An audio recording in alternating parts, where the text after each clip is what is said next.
Bizkaia egiten. BI 735 errepidean eta BI 30 errepideen artean Erandioko Playa Berri inguruan trafiko arazoak izango dira bihar asteazkena goizeko 8 arratsaldeko 6 arte. Eta A8 eta BI 044 errepideen arteko lotunean Barakaldo eta Trapaga artean errai alternatiboak moztuko dira gaur gauetik martxoaren 23 arte gaueko 10 eta goizeko 6 bitartean. Hala ere, gogoratu informazio gehiago uneorobizkaia.eus atarian. Bizkaia egiten.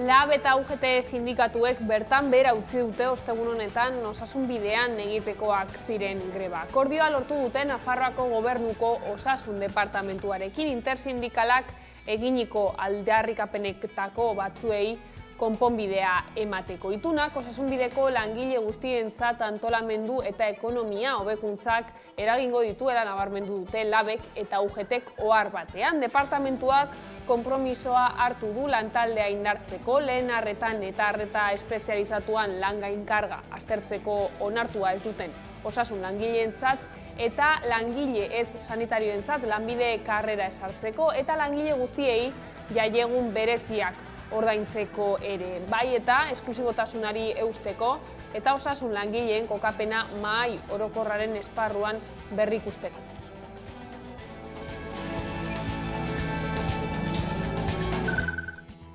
Gabon, osasunbideko intersindikalean gehiengoa dute LABek eta UGTek eta hortaz bertan behera utzi dute lanuzte. Deialdia, Leire Martínez. Osasun sailak eta intersindikalak gaur bildu dira akordio batera iristen saiatzeko. Justoki osasunbideko sailak sindikatuei proposamen berri bat luzatu ondoren. Azken orduetan jakin izan dugunez, LAB eta UGT sindikatuek akordio batera iristea lortu dute osasun departamentuarekin eta greba deialdia bertan behera utzi dute. Gogora dezagun intersindikalak eta Nafarroako osasun plataformak manifestazioa deitu zutela pasaden larunbatean Iruñeko karriketan. Hortaz, ostegunerako sindikalak deitua zuen greba airean dago oraingoz. Momentuz ez dakigu bertze sindikatuek greba deialdiarek eutsiko dioten edo ez. LABek salatu du osasunbideko beste 10 mediku gutxienez esklusibotasuna kobratzen dutela klinika pribatuetan lan egin arren, Leire. LAB sindikatuak esklusibitasuna kobratzen duten eta arlo pribatuan lan egiten duten 10 medikuren kasu berri salatu ditu ustelkeriaren aurkako bulegoan. Sindikatuaren erranetan iruzurrezko egoera orokorra da eta foru gobernuari eskatzen dio ikuskapen orokor eta zehatza egin dezan. Gisa horretan jardunbide txarrarekin eta ustelkeria kasuekin finitzeko. Azaleratu diren 10 medikuetatik 6 zuzendaritza karguak dituzte. Bitxia da gainera mediku gehiena ginekologia kontsulta pribatuetan egiten dutela lan, batez ere Ernaltze klinikatan. Carlos Artuondo osasun sailburuak erraten du ordea, kasu batzuk arauaren barruan omen daudela. Emmanuel Macron Frantziako presidenteak erretretaren erreforma 49.3 artikuluaren bitartez onartu izanak gehiengoa sumindu ditu erreformaren aurkakoak eta aldaketak eragin ditu protestetan. Oraintsu arte, sindikatuek antolatutako mobilizazio egunak izan dira kontrakotasuna erakusteko modua, baina sindikatuek ohartarazi diote gobernuari gero eta zailagoa dela herritarren haserrea modu baketsuan eta antolatuan bideratzea. Asteburuan eta atzo ere, antolatzaile jakinik gabeko dozenaka mobilizazio izan ziren eta horietako askoren amaieran borrokak izan ziren manifestarien eta polizien artean.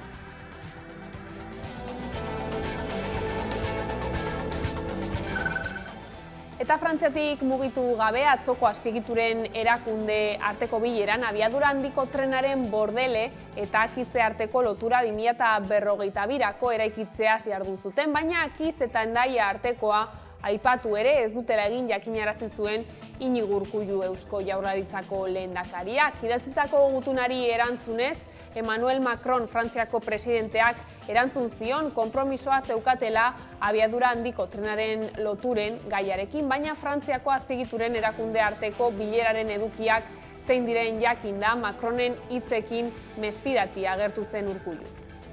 Eta ezinezkoa dena da tren garraiobide kate honetan zulo bat izatea, eta zulo hori izatea Frantziako gobernuak ez duelako betetzen bere konpromiso Europar erakundeen aurrean.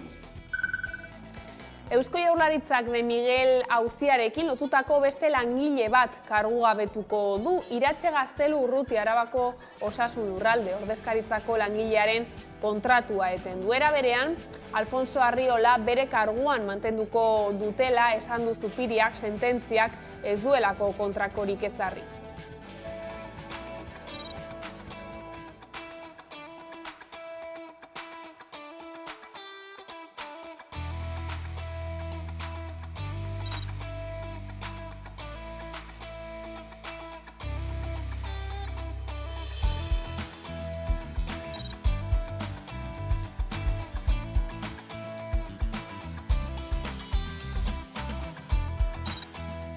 Y lo que estamos haciendo es aplicar una sentencia. Hemos insistido mucho y mucho tiempo en que esperábamos a que llegara la sentencia y aclarara la ejecución en la que se debía desarrollar. Y estamos cumpliendo con lo que esta sentencia ha establecido.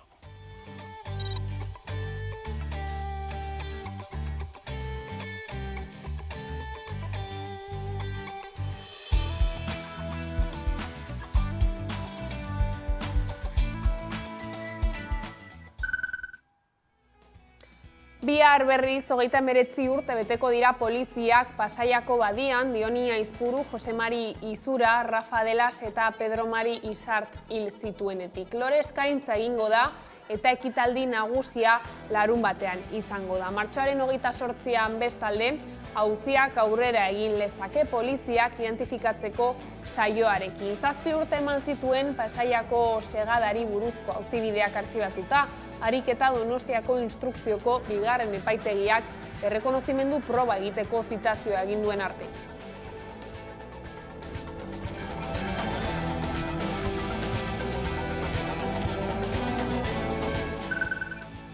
Eta Gipuzkoako Foru Aldundiak Intxorta 1927 kulturelkartearekin batera, Gerra Zibilean erbestera ihes egin zuten 10.400 gipuzkoar baino gehiago omendu ditu.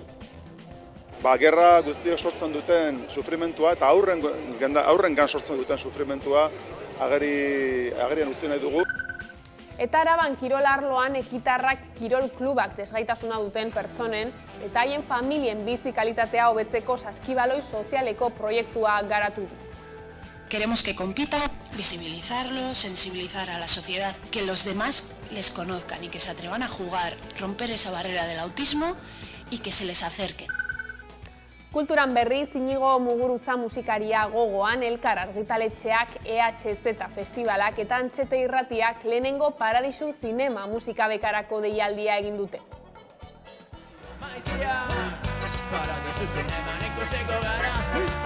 Iñigo Muguruza musikaria gogoan, Antxeta Irratiak, EHZ festivalak eta Elkar argitaletxeak, Paradisu Zinema lehenengo musika bekarako deialdia egin dugu. Gainera bekak izenburua ezin hobea duela, Paradisu Zinema, Antxeta Irratiren hastapenetan, ja 20 urte atzera eginda, beti egonda familia, Muguruza familia aski gertu. Zergaitik, sinpleki festivalarekin dugun helburuetariko bat baita euskal kultura sustatzea, euskal artistak intzinera emaitea eszenatoki bat eskainiz. Beka deialdia disko bat grabatzeko da, argitaratzeko eta sustatzeko. Baldintza bakarra, jatorrizko kantuak izan behar direla, originalak eta euskeraz. Ez dago beste mugari. Eskerrik asko!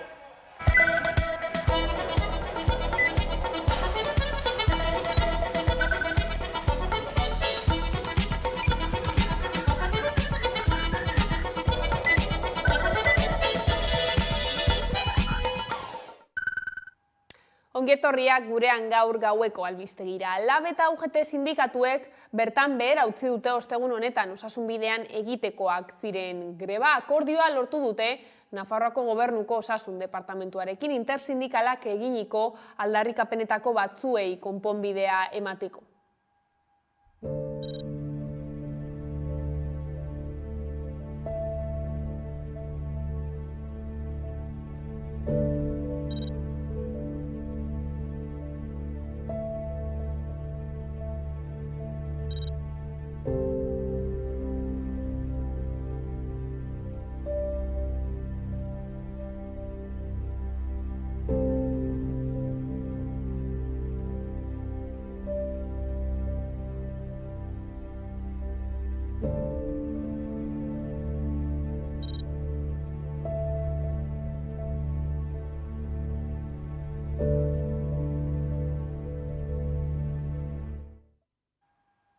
Bere aldetik LABek esklusibotasuna kobratzen duten eta arlo pribatuan lan egiten duten 10 mediku kasu berri salatu ditu ustelkeriaren aurkako bulegoan. Sindikatuaren esanetan iruzurrezko egoera orokorra da eta foru gobernuari eskatzen dio ikuskapen orokor eta zehatza gisa horretan jardunbide txarren kasuak eteteko.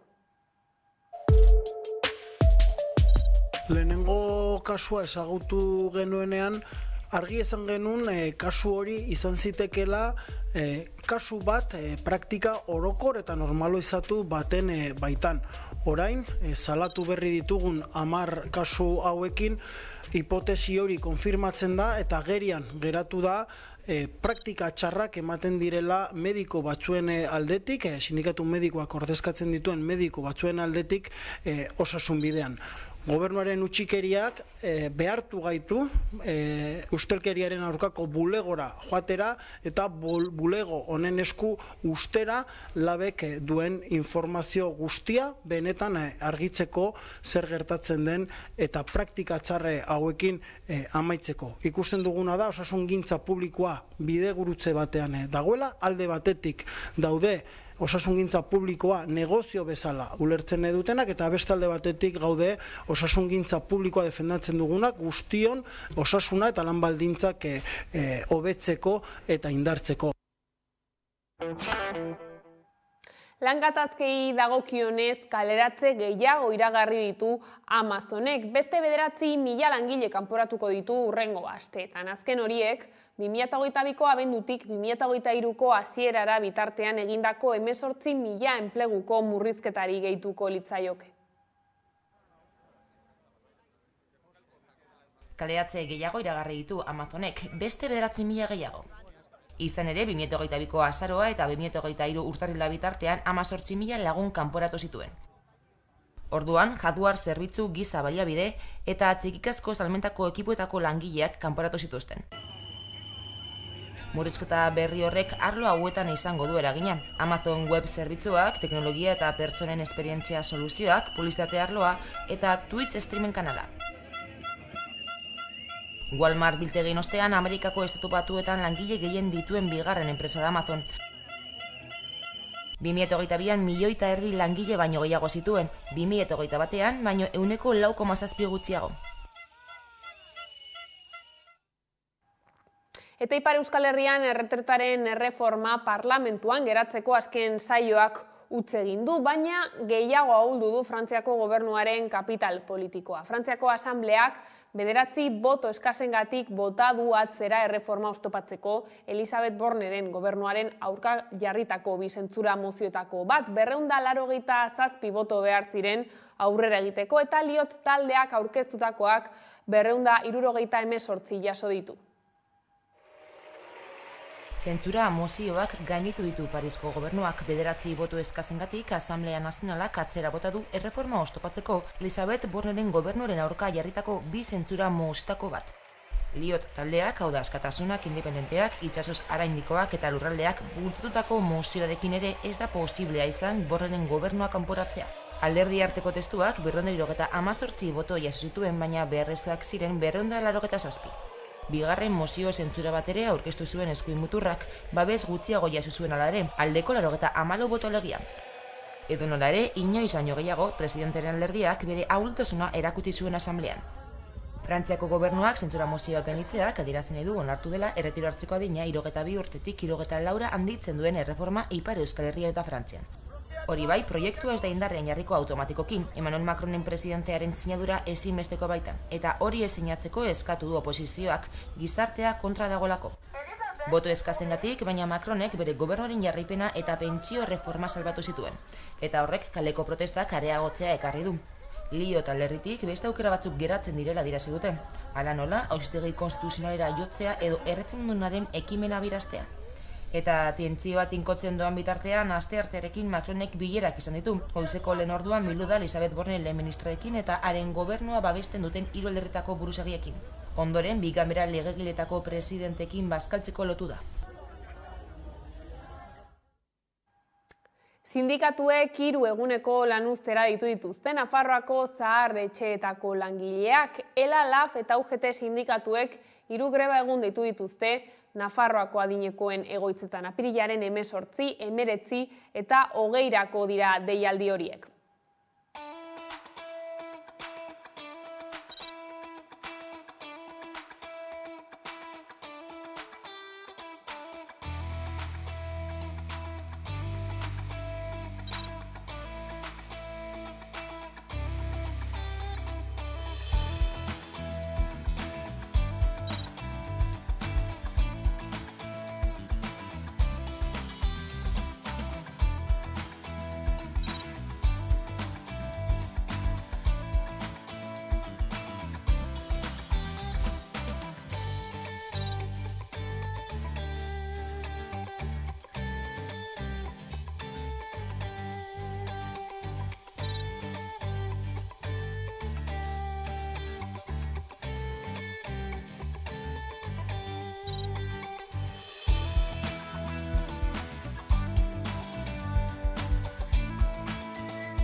Bihar 39 urte beteko dira poliziak Pasaiako badian Dionia Izpuru, Jose Mari Izura, Rafa Delas eta Pedro Mari Isart hil zituenetik. Lore eskaintza egingo da bihar eta ekitaldi nagusia larun batean. Martxoaren 28an auziak aurrera egin lezake poliziak identifikatzeko saioarekin 7 urte eman zituen Pasaiako segadari buruzko auzibideak artxibatuta, harik eta Donostiako instrukzioko 2. epaitegiak errekonozimendu proba egiteko zitazioa egin duen arte.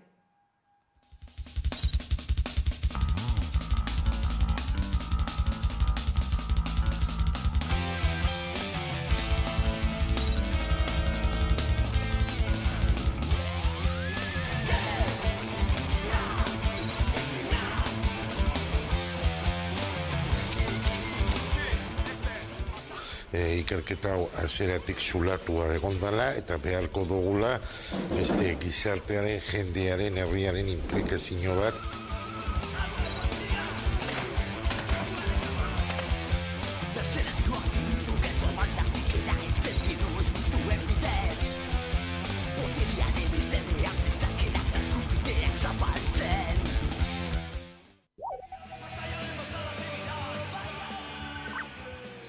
Politikariak eta giza eskubideen alde egin eta hau dena ez badute aitortzen, eta ez badiote errekonozimendua ematen, oraindik da sufrimendu handia da, ez? Gure zaudietan gatza botatzen nahi dira, Beti gogatuko naizena eta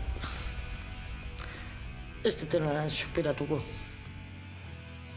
Zate zuen ezin alda ezarren. Zintzun sinestu behar, gauzak hain garbion da. Gauzak hain garbion da. Hainbeste tiro egin danak.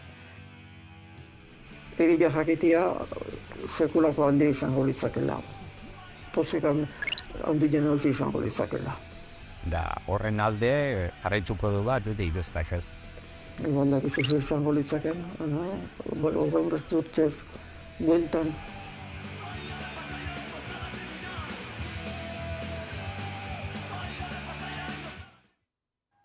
Gipuzkoako Foru Aldundiak Intxorta 1937 kultura elkartearekin batera Gerra Zibilean erbestera ihes egin zuten 10.400 gipuzkoar baino gehiago omendu ditu. Markel Olano Gipuzkoako diputatu nagusiak adierazi duenez, pertsona horiek gerraren izugarrikeria lehen pertsonan bizitzeaz gain, beren etxeetatik eta familietatik urrundu beharraren zigorrerantzia jasan zuten. Gipuzkoako Foru Aldundiak Intxorta 1937 kultur elkartarekin batera, Gerra Zibilean erbestera ihes egin zuten 10.400 gipuzkoar baino gehiago omendu ditu. Markel Olano Gipuzkoako diputatu nagusiak adierazi duenez, pertsona horiek gerraren izugarrikeria lehen pertsonan bizitzez gain, beren etxeetatik eta familietatik urrundu beharraren zigorrerantzia jasan zuten. Gerra guztiak sortzen duten sufrimentua eta aurrengan sortzen duten sufrimentua agerian utzi nahi dugu. 650 pertsona baino gehiago hurbildu dira kursalean egin den omenaldi ekitaldira, eta bereziki oraindik bizirik jarraitzen duten eta ekitaldian parte hartu duten gerrako 100 haur omendu dituzte. Gerra Zibilean zuzenean parte hartu ez arren, gerrako haurrek larriki pairatu zituzten gatazkaren ondorioak, oso adin txikian erbestera ihes egin behar izan baitzuten. Entzun ditzagun aurrak zireneko zenbait testigantza. Santillana junitzen zaten lehartz bat zen bizi izanan, eta Bilboti nazionalak etorri zienen, nire ama algun zehola, junginen Santillana de Marre, zatekan gure herriko emakume bat bizi izan, da horretik jaioan izenan. Eta gero, junginen nire ama neskamber sartu zen, eta nire junditzen orfanato bat a San Fernando. Era para los niños de la guerra. Eta handan nintzen 5 urte. Gerra sortu zanean, nire atxak, beste anaxak inda, zumaitikan motor zea bat ziutan, barko txiki batzuek, motorra detzekin dugu. Eta Bizkaia irezi zuen, eta harrapatu bat zituen, hilingo zituen danak eta. Abertzaliak zialako, abertzaliak. Orain errebesteratu behar izan zuten protagonista horien testigantzekin batera gerra salatu nahi izan du Gipuzkoako Foru Aldundiak, baita gerra bera sortzen dutenak ere.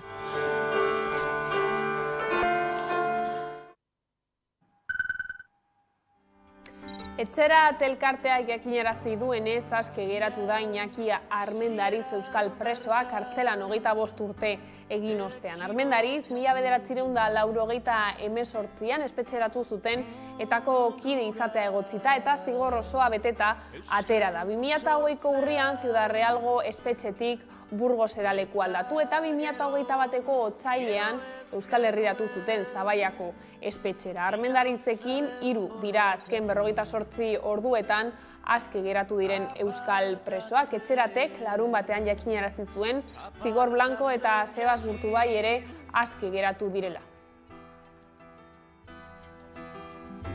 Esna kantu bat abestu genion.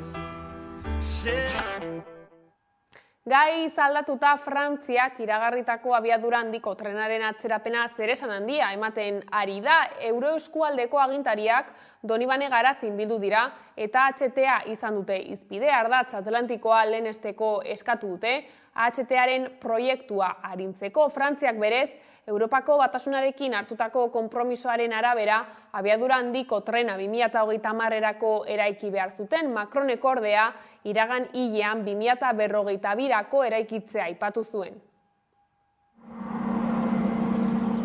Iparraldea eta hegoaldea lotuko dituen abiadura handiko trena 2030erako espero zen, baina Frantziako otsailean adierazi zuen HTaren Bordele eta Akize arteko trenbidea ez dutela 2052 baino lehen amaituko.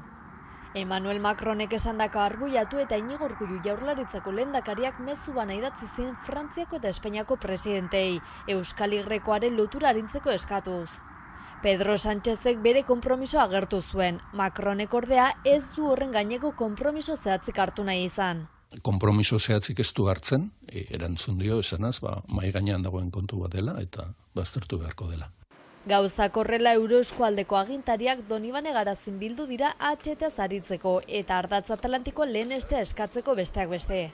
Eta ezinezkoa dena da tren garraiobide kate honetan zulo bat izatea eta zulo hori izatea Frantziako gobernuak ez duelako betetzen bere konpromiso Europar erakundeen aurrean. Maria Txibite Nafarroako gobernuburuak bere aldetik epeak betetzean jarri du azpimarra. Asegurar los plazos. Creo que eso es la clave de la cuestión. Alain Roset Euroeskualdeko eta Akitania Berriko presidentaren esanetan egungo trensareak ez di dauden beharrei erantzuten. Eta Frantziako garraio ministroari argi eta garbi esan omen dio zein den mugaz gendiko trenbide loturaren inguruko bere jarrera. Testu inguru honetan Euroeskualdeko agintarien batzarra baliatuta bizi mugimenduak Donibane Garaziko herriko etxearen atarian egin du elkarretaratzea. Abiadura handiko trenaren lanek ez dutela zentzurik iritzita eta lehengo trenbide sarea berritu dezatela eskatzeko.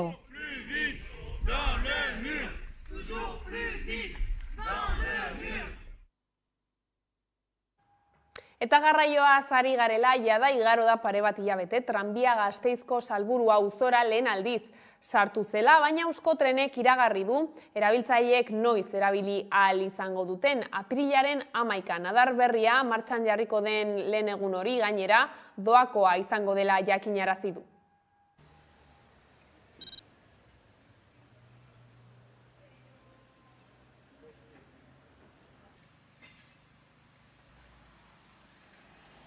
Apirilaren 11an jarriko da martxan Salburuarako tranbia. Egun hori gainera gogoratu beharko dugu doainik izango dela.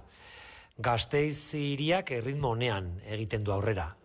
Salburuarako tranbia bezalako proiektuekin eta proiektu honek ere mugikortasun iraunkorra sustatzen du eta batez ere milaka gasteiztarren eguneroko bizitza eta joan etorriak modu moderno, jasangarri, irisgarri eta seguruan errazten ditu. Beraz, berri bikaina da, Salburua auzoarentzat eta hiri osoarentzat.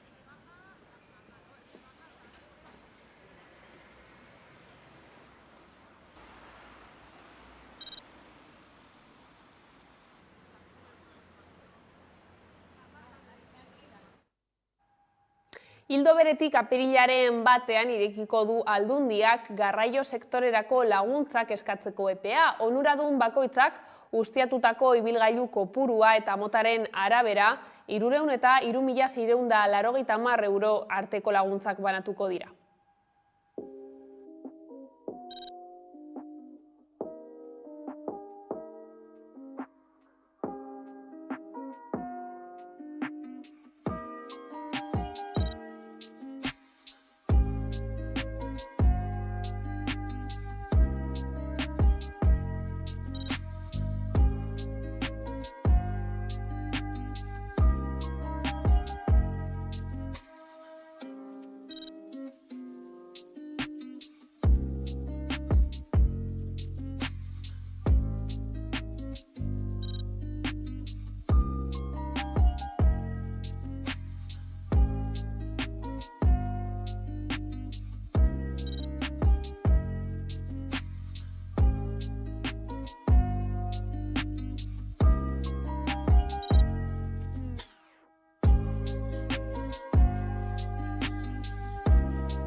Ekologistak martxanek airearen kalitatea bermatzea eskatu die udalei. Elkarteak adierazi du airearen kutsadurak 10.000 heriotza eragiten dituela urtean.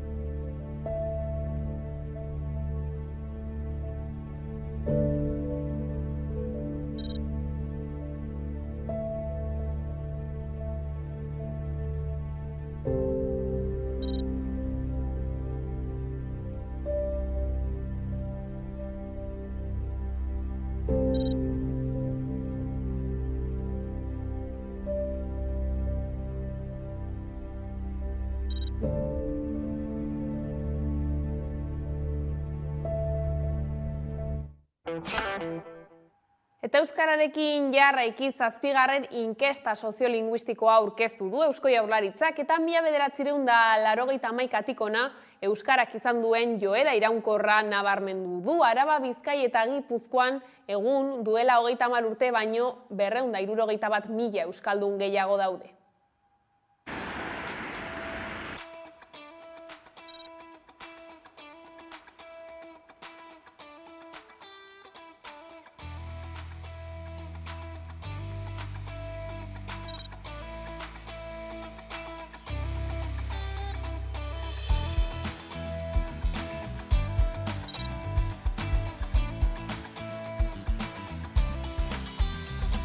Inkestak erakusten du euskaldunik gehien 16-24 urte bitartean dagoela.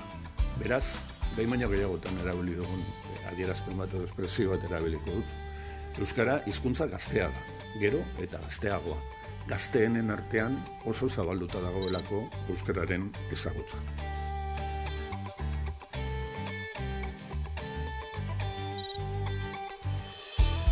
Eta ezagutza bezala erabilera ere igo eginda 3 lurraldeetan eta 3 hiriburuetan. Gaur, biztanleen 21,9% hitz egiten du euskaraz, erderaz beste edo gehiago. 30 urtetan 6,4 puntuko igoera izan du kopuru horrek. Eta Nafarroan apirilean hasiko dira Etxarri Aranatzeko ekobideko obrak 6 milioi euroko gastuarekin. Leire Martínez. Apirilean hasiko dira Etxarri Aranatzeko ekobideko obrak. 10 autobideko 22. kilometroan kokatuko dira hain zuzen ere, eta Urbasandia mendilerroa eta Aralar lotuko ditu justoki Aritzalko Ariztiaren baitan. Ekozubi horrek 60 metroko luzera izanen du eta animalien joan etorria erreztuko du. Eta gisa horretan garrantzi handiko konektibitate ekologikoko arazoa konponduko du. Horretaz gain, ekozubiak autobidea leku seguruagoa bilakatuko du, ibilgailuentzako basa faunarekin talka egitea ekidin egingo duelako. Apirilean hasiko dira Etxarri Aranatzeko ekobideko obrak, 6 milioi eurotan esleituak. Itziar Gomez sailburuak eta obra eginen duen entrepresaren esleipedunak Etxarri Aranazko udalari aurkeztu diote proiektua. Azpiegiturak 10 autobideko 22. kilometrotik pastuko da, hain zuzen ere, eta 7 txamairu metroko altuera izanen du, 60 metroko luzera eta 58 metroko zabalera. Funtsesko korridore ekologikoa izanen da, bertatik fauna pastua izateko. Kontserbazio bereziko 2 eremuren artean zubilana eginen du, Urbasandia mendilerroa eta Aralar lotuz. Ekozubiak zehazki Aritzalko Ariztiaren 2 eremuak lotuko ditu, gisa horretan garrantzi handiko konektibitate ekologikoko arazoa konponduz. Animalien joan etorri askea erraztuko du, eta hortaz lurreko ugaztunen populazioen arteko truke genetikoa ahalbidetuko du. Epe luzera kontserbazioa erreztuko duena. Hori, gaur etorri gara pixka bat ekoduktoren aurkezpena egitera, guztera nondi joan behar dan, eta bueno, hemen gaude bertan, tokian. Etxarriko udalak ez du zuzenean parte hartu, baina noski ikutzen zaigu, gure bihotzean hasteko, ze gure aritzak moztuko dira, baina hori, izango da denon onurako, orduan printzipioz oso pozik gaude, iruditzen zaigu proiektu oso behartsua zala eta horregatik gure apoio guztia izango dutela. Gainera, ekozubia bide segurtasuneko elementu garrantzitsua izanen da. Izan ere, ibilgailuek basa faunarekin talka egitearen ondoriozko istriputasa gutituko duelako. Azken 20 urteetan, autobia horretan, Irurtzun eta Altsasu artean, 11 fauna espezieren hilkortasuna identifikatu da. Ekozubia, fauna konektibitate arazoak konpontzeko heldu den pasabidea.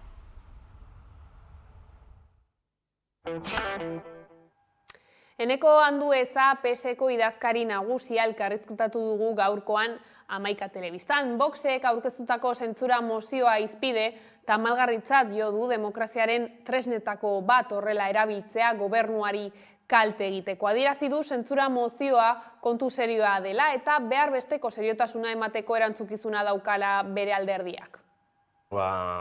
Sentsazio arraro bat, ez da? Alde batetik, mozio zentsura bat oso importantia dalako, oso garrantzitsua dalako, eta gure demokrazian dakagun erraminta bat da, ez da? Erraminta oso garrantzitsua, batez be, gogoraztia dakagu Pedro Sánchez presidenteak berak, Moncloara heldu zela mozio zentsura baten bitartez. Beraz, gauza oso serio bat da, eta guk behintzat alderdi moduan eta baita ere gobernu moduan erantzunkizuna daukagu bihardan seriotasuna eta rigortasuna emoteko, eta hortan gabiz. Baina beste alde batetik ere, txantxa baten moduan hartzen dabe batzuek gauza hau. Nik uste seriotasun gitxikin hartzen dabe eta ja ez dakate inungo beste esperantzarik bere burua aurrera eramateko, ez da?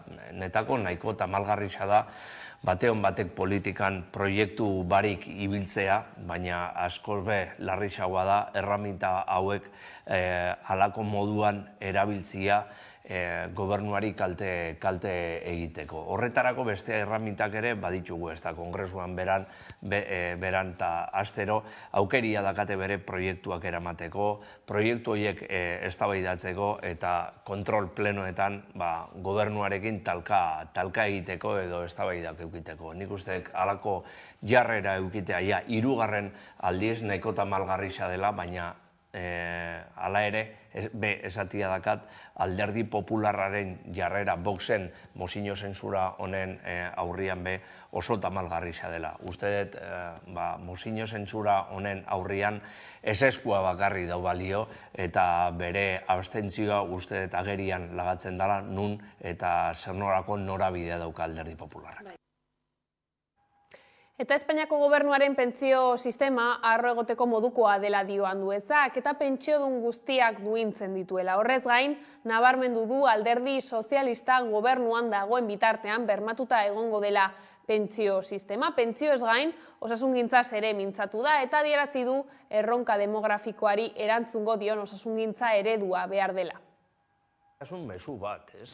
Bakoitzak hausnarketa egiten badau azkenengo urte honetan eman diren aurrera pausuen inguruan agerian gelditzen dara gobernu honen pentsiodunekin dakan konpromesua, ez da? Igoera oso garrantzitsuak eduki ditugu, gure sistema sendotu egin dugu, pentsioen kaja hori ere sendotu egin dugu, beste batzuek alderdi popularra gobernuan egonda ustu egin zituztelako, eta Toledoko paktuan ere aurrera pausuak emoten ari direlako sindikatuen eskutik baita be, ez da? Nik uste hori oso garrantzitsua dela, nik ulertzen dut geroz eta presiño gehiago zertzia mogimendu batzuen aldetik, baina baita be, esatia dakau emon diren aurrera pausuak eta igoerakadiak oso garrantzitsuak izan dirala. Nik uste pentsio sistema oso sendoa dela eta hildo horretatik ezin leikela zifra batetik beste batetara kolpe batian ailegatu, ez da? Horretarako aurrera pausuak emon behar dira, pixkanaka igoeriak aurrera doiaz eta momentu bat ailegatuko da, hori lortuko degula, baina horretarako nik uste ezinbestekoa dela beti sistema sendotu, sistema mantendu eta pixkanaka horretara ailegatu, zifra horretara ailegatu. Nik uste posteko modukoa dela gobernu honen jarrera eta alde horretatik esatia dakat denok buruan euki behar degula Espainian gobernu sozialista bat izan da gure pentsio sistema bermatuta daula. Eta hori oso garrantzitsua da beste batzuekin. Eusko Jaurlaritzak De Miguel auziarekin lotutako beste langile bat kargugabetuko du. Iratxe Gaztelu Urruti Arabako Osasun Lurralde Ordezkaritzako langilearen kontratua eten du. Era berean, Alfonso Arriola bere karguan mantenduko dutela esan du Zupiriak, sententziak ez duelako kontrakorik ezarri. Arabako Teknologia Parkeko kudeatzaile ohiari kargu publikoak izateko 4 urteko inhabilitazioa ezarri diote.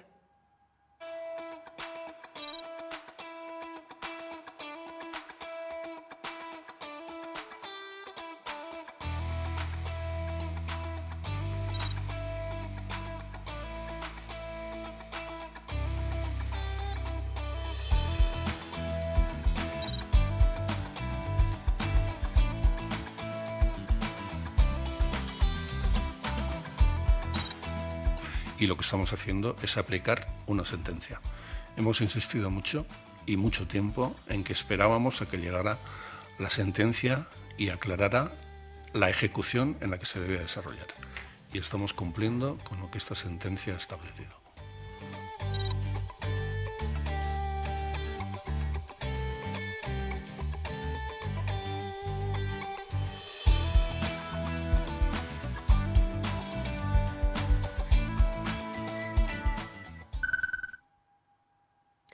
Nazioartera salto finantza merkatuak ataka estuan daude eta Baku zentral handienek badakite. Iragan astean, AEB-etako 2 bankuk ondoa jo zuten eta eren egun UBS-ek Suitzako bankurik handienak Credit Suisse bigarrena xurgatu behar izan zuen Suitzako gobernuak sustaturiko maniobra batean. Anabasa hori beldurra barreiatzeko erregai perfektua da eta izu hori eragozteko asmoz munduko banku zentralik handienetako batzuek akordioa lortu dute elkarri likidezia ziurtatzeko.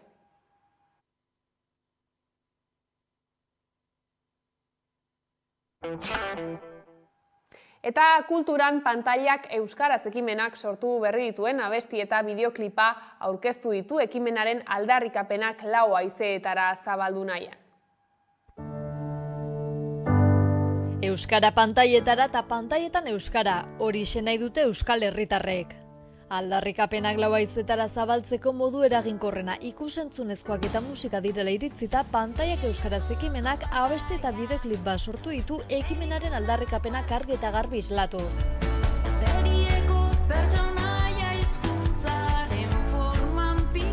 Josu Bergara eta Oiane Bartrak sorturiko bestian pantailak euskarazeko hainbat kide, senide eta lagunek parte hartu dute. Baita izuntzako neska arraunlariek edota hainbat musikari eta aktore ezagunek ere. Ekimenak berak 2 urte beteko ditu aurten pantailak euskaraz indartu nahian. Momentu horretan, euskarak ikusentzunezkoetan zuen panorama benetan tamalgarria zen. 2021 batean 5 film besterik ez zeuden streaming plataforma guztien artean euskaraz ikus zitezkenak. Horrez gain zinemetan ere euskara bigarren mailan zegoen eta telebistan sare sozial edota bideo-jokoetan ere presentzia txikia zuen. 2 urteko ibilbide honetan lortu dugu panorama aldatzen hastea, lortu dugu euskalgintzarekin aliantzak eginez eta hainbat erakunde implikatuz ikusentzunezko plataformetan euskararen presentzia areagotzea. Gaur egun streaming plataforma nagusietan Netflixen eta Prime Videon esaterako bakoitzean 100 film edo telesail inguru ikus daitezke euskaraz edo euskaraz azpidatzita. Ildo horretan euskarazko streaming plataforma sortzeko lanean ari dira. Euskaraz herri gara, euskaraz bizi bagara, euskara pantailetara eta oraindik baina asko dago egiteko eta erakundei pantailetan bereziki zinemetan eta ikusentzunezko plataformetan euskararen presentzia bermatzeko legeak eta arauak behar direla aldarrikatu dute ekimenetik.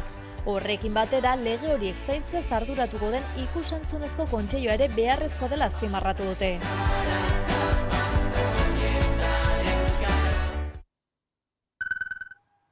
Hogeita bat mendeko euskarazko hiztegi zehatzenari buruz hitz egin dugu gaurkoan Peio Salaburu Euskararen Institutuaren zuzendari ohiarekin. Salaburuk azpimarratu du 21. mendeko euskarazko hiztegirik zehatzena dela liburu zein egunkarietatik, berriatik batez ere, ateratako oraingo testuak bildu dituztelako eta baita neurgarriagatik ere. Entzun dezagun Karol Suarez lankideak egindako elkarrizketa.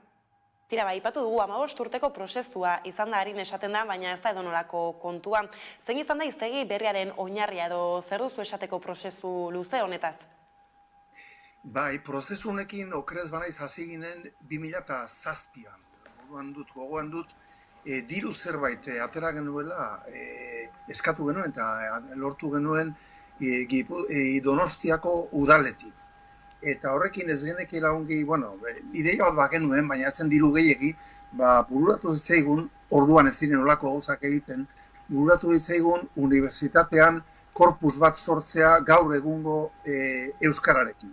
21. mendeko euskal testuekin. Orduan hasi ginen, korpus hori egiten, eta korpus hori landu ala, bereratze sortu zitzaigun, Ibonekin eta Josu Landararekin eta esan genuen, komeni da, honekin egin dezakegu hiztegi moderno bat.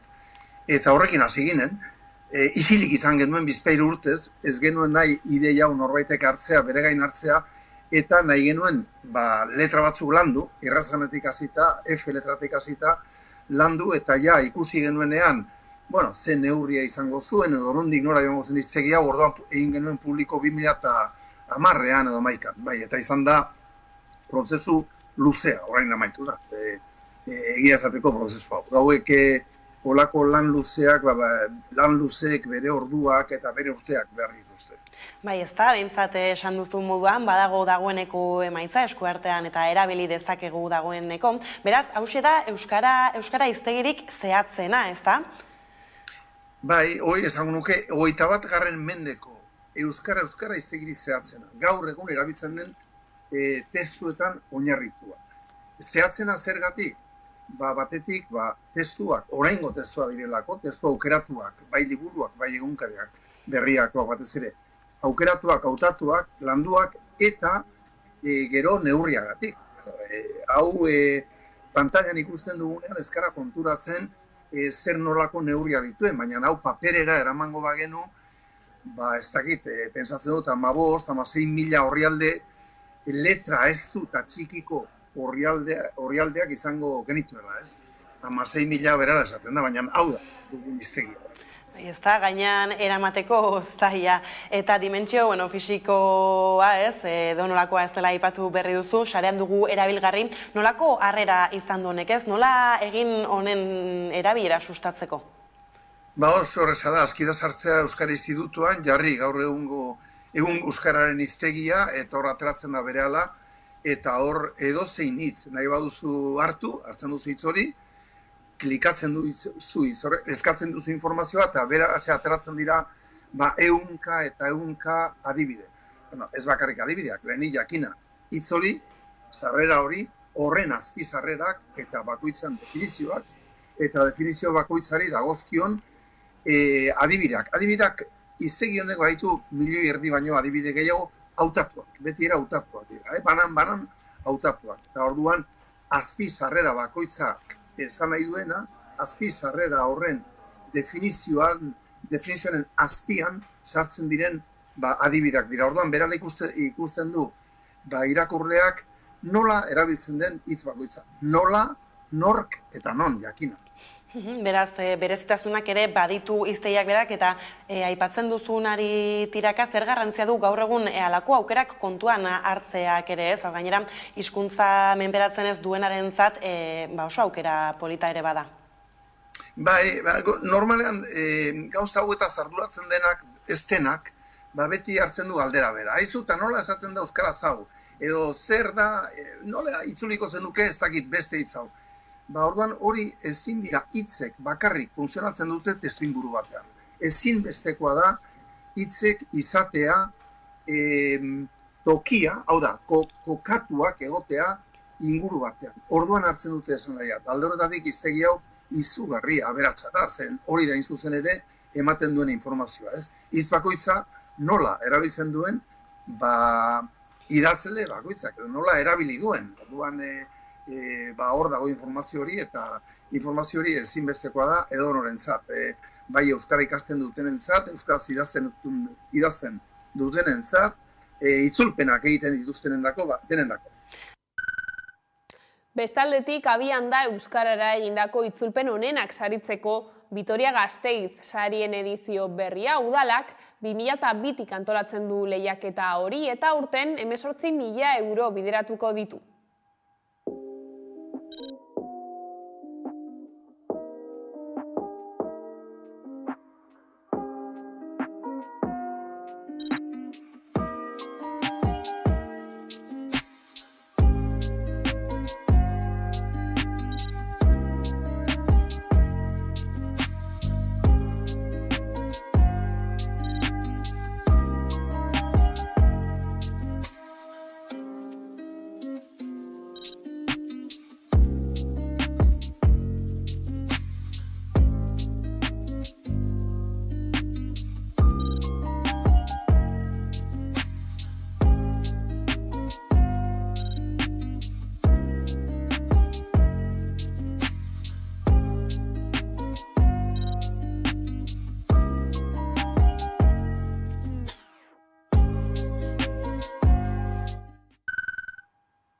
2022-2023 urtekaria argitaratu du dagoeneko behategiak. Urtekariak aurreko urteak emandakoaz gain, aurten erdigunean egongo diren hainbat gai bildu dituzte. Hau da, 2023an dauden erronka nagusiak jaso ditu urtekariak. Gaia sakonean lantzeko, Ibai Castro behategiko ikerlari batekin izan da Hamaika Telebista.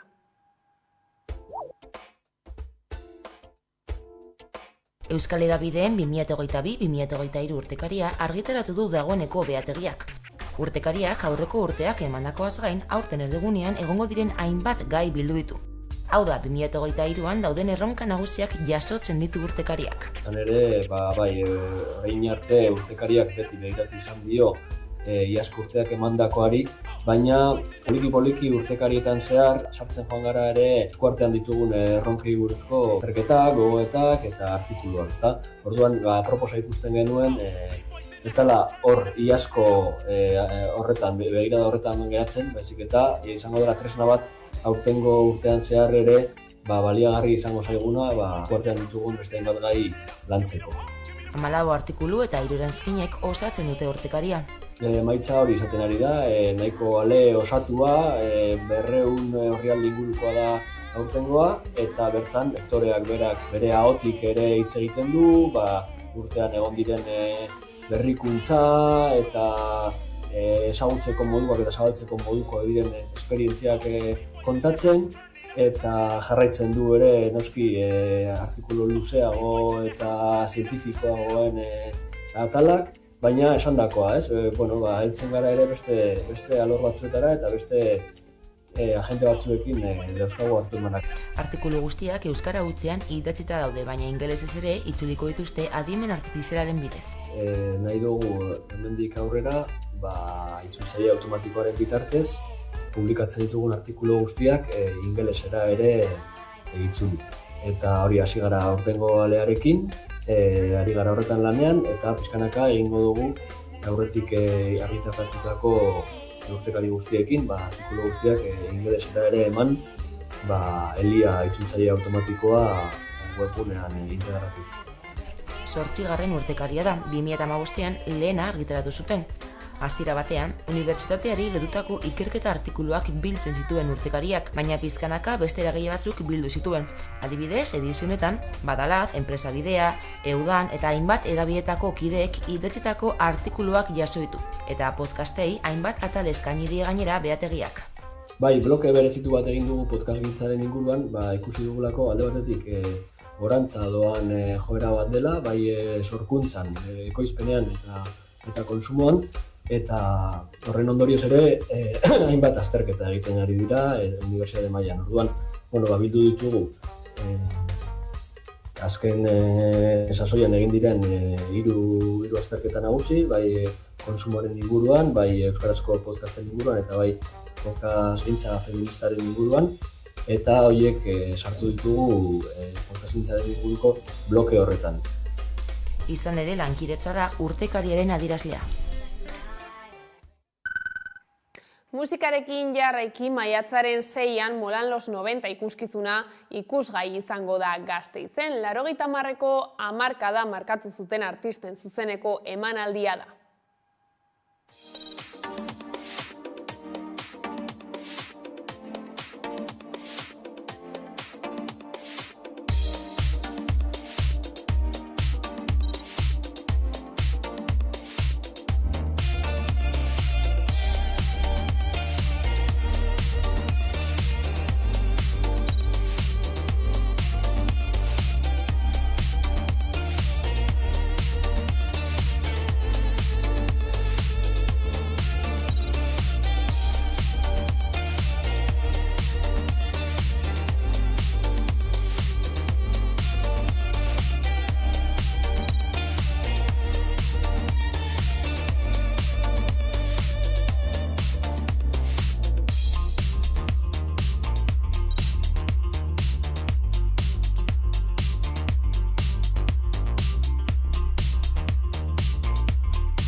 Apirilaren batean berriz Zei festivala ospatuko da Beken. 22 artistek hartuko dute parte, horien artean Zetak nogen eskabidean edota Doktor Deseo. Diziplina artistiko desberdinek ere izango dute tokia.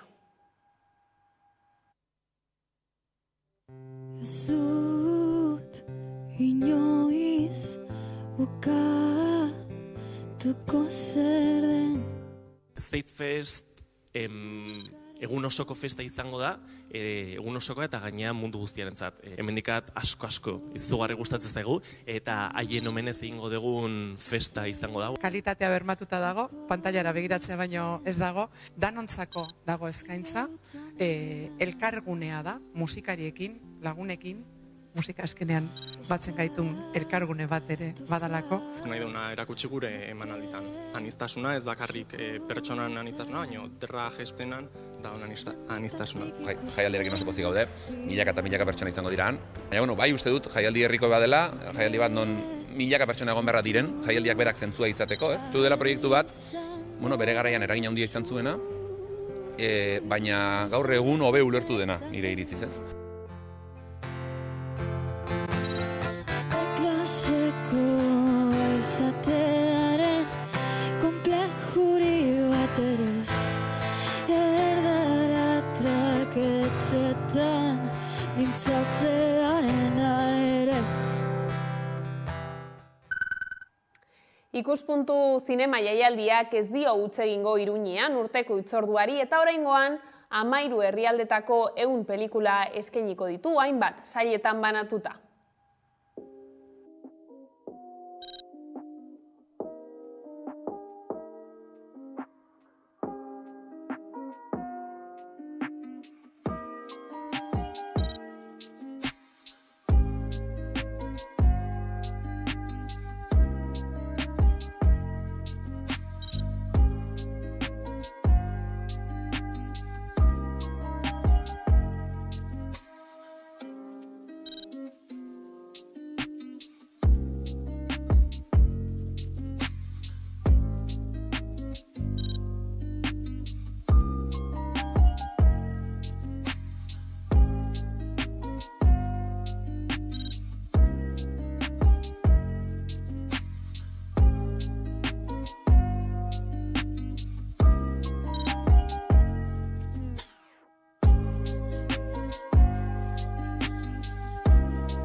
Eta kiroletan ekitarrak kirol klubak desgaitasuna duten pertsonen eta haien familien bizi kalitatea hobetzeko saskibaloi sozialeko proiektua garatu du. Kirol kudeaketaren bidez haien bizi proiektuak hobetzea eta gizartean benetan barneratzea lortu nahi dute.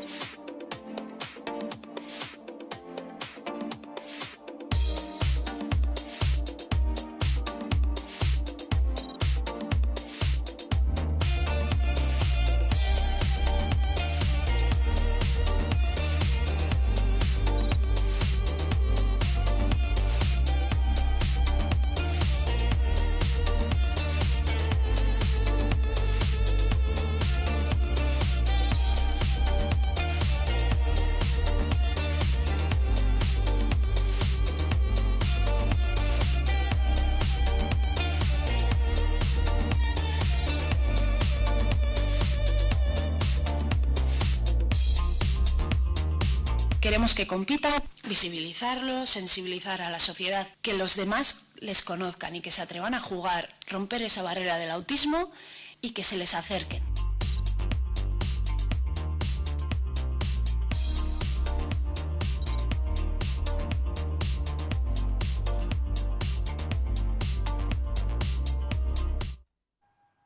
Eta martxoaren 20-tik 24 bitartean, 2023ko Menditur Fundazioa izango da. Mendi salitasunetik lotura duen 13 film proiektatuko dira.